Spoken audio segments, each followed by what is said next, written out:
Gördüyünüz bu kəndimizə aid məktəbdir. Kəndin yuxarı istiqamətindən şagirdlər avtomobil yolu vasitəsilə gəlirlər. Amma aşağı məhəllənin belə desək uşaqları, şagirdləri bu məktəbə gələrkən əziyyət çəkir. Həmin gördüyünüz bu piyada yoldur. Bu yolu da mən demək olar ki, lapatka ilə külünglə qazmışdım. Buradan gəlirlər, belə qalxırlar məktəbə. Məktəbin aşağı tərəfdən görüntüsüdür. Tam yuxarı çıxmamışam, aşağı düşəndə xatırladım, dedim, çəkin bir yaddaşda qalsın. Görürsünüz, balaca uşaqlar, birinci sinif şagirdləri yoldan istifadə edir.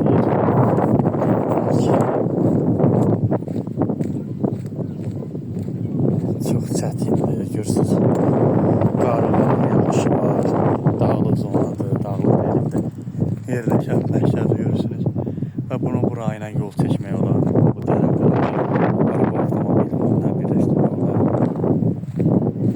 Belə də bu istiqamətdə belə çəkib buranı tamamiyyətlə birləşdirmək olar. Yəni istənilən layihəni vermək olar burada.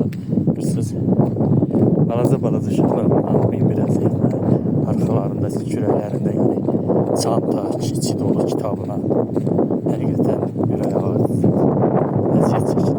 11 il demək olar ki, bu məktəbdə gedib gəlirlər, 11 il.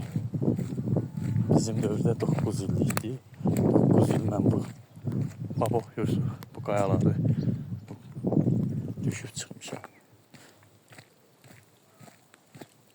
Bura yol yoxdur, bu yolu demək olar ki, lapatka ilə, külüngünə, çəmənliyi də çəkeyim. Qəşəng gözəl mənzərəsi var. Görürsünüz. Məktəbin də aşağı istiqamətdən çıxacağım.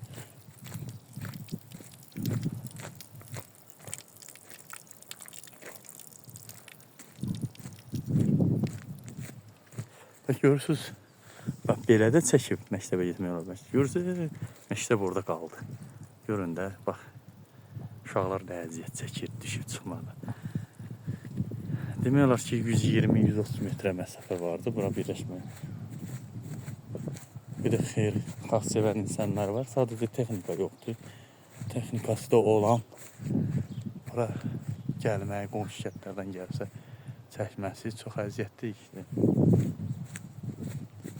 Həqiqətən kənd yerində yaşamaq, hər işinə qatılanmaq çox zordur, çətindir. Baxın, fikir verim, o məktəbə, baba, gördüyünüz bu məktəbdə bura gedib gəlmək min bir əziyyətdir.